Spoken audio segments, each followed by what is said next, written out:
Herkese merhaba arkadaşlar. Kanalıma hoş geldiniz.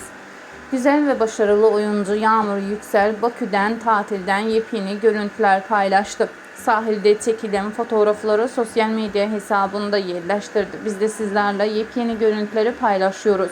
Umarım videomuzu beğenirsiniz. Yağmur Yüksel'i sevenler videomuzu beğensin. Bakalım kaç kişiyiz.